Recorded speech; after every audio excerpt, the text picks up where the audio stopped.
In today's first reading from the second letter of Peter, notice he poses this question to those that he is writing to. He says, "Beloved, what sort of persons should you be?" What sort of persons should you be? And I suppose in order to answer that question, we need to consider what sort of person am I right now? And what kind of person should I be? And he says this especially in light of the coming of the days of God, when the heavens will be set ablaze and dissolved. And so, in other words, the end of the age, the end of the world. How will you appear before the judgment of God? This is basically what he's getting at. Now, we don't know when the end of time will be, but notice even in today's responsorial psalm, one of the verses that says, "The days of our life are 70 years, or perhaps 80 if we are strong.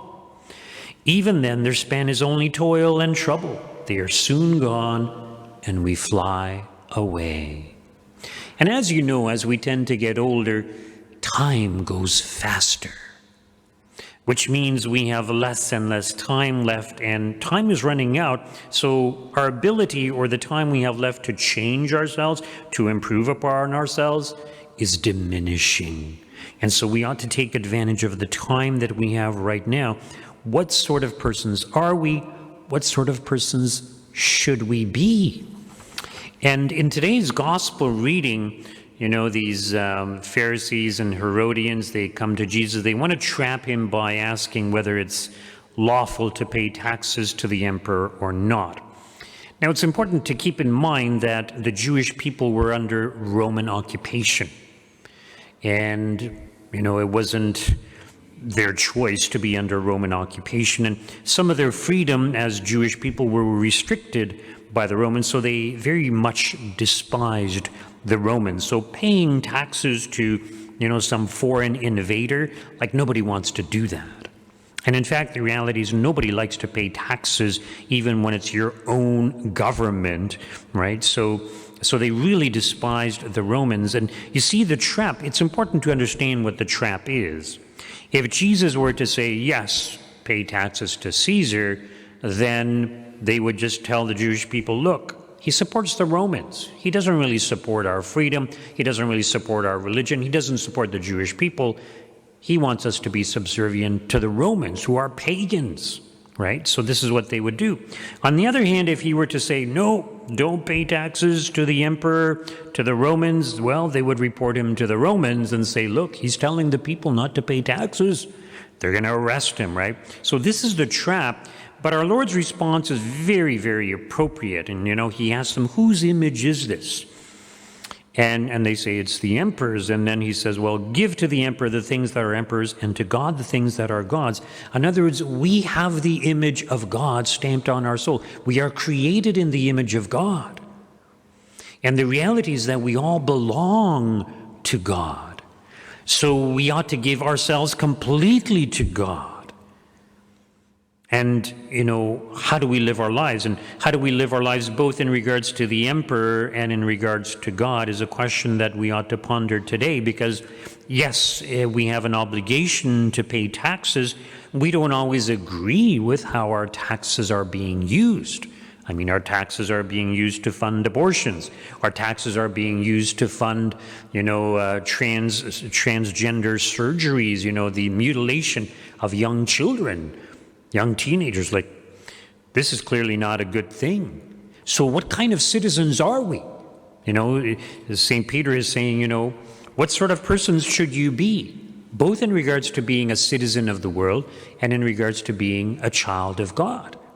So in regards to being a citizen, yes, we have a duty to pay taxes, but we also have a duty to oppose unjust legislation, because we have an influence, at least in this country, at least for the time being, but we are losing our freedoms. And same as when it comes time to vote, some people, they say, oh, I'm not going to vote. I don't really know the issues. Well, make the effort to know, because every vote counts. Every vote is important. And if we're voting for politicians who are anti-life, who are promoting not just abortion, but euthanasia and assisted suicide, like, they don't care about human beings. They were talking about legalizing, hard drugs also. They've realized it's not a good idea.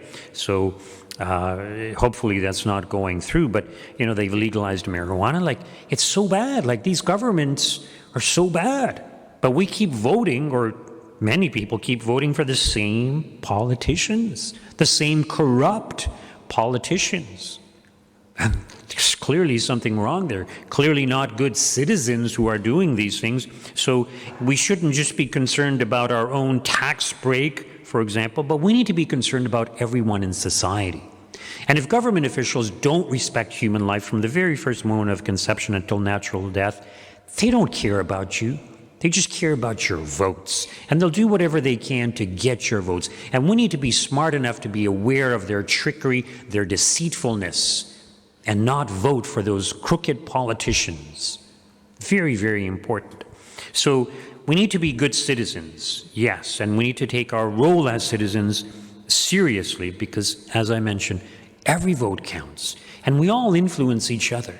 So if we stand up against injustice, hopefully others will too, and we can overturn unjust legislation in society. But we also need to be children of God. And what does it mean to be a child of God? In other words, what does it mean to give to God what is God's, what is due to God? So everything that we do, our entire life, everything should be for the service of God. In other words, we ought to act like Christians at all times, even when we're, opposing unjust legislation in society. We need to be charitable. We need to be understanding. We need to be compassionate. We need to be forgiving. But we also need to be bold in proclaiming the truth and, as I mentioned, in opposing injustice in society. This is what it means to give to God what is God's and to the emperor what is the emperor's. So are we doing these things? This is the question we ought to ponder. Beloved, what sort of persons should you be?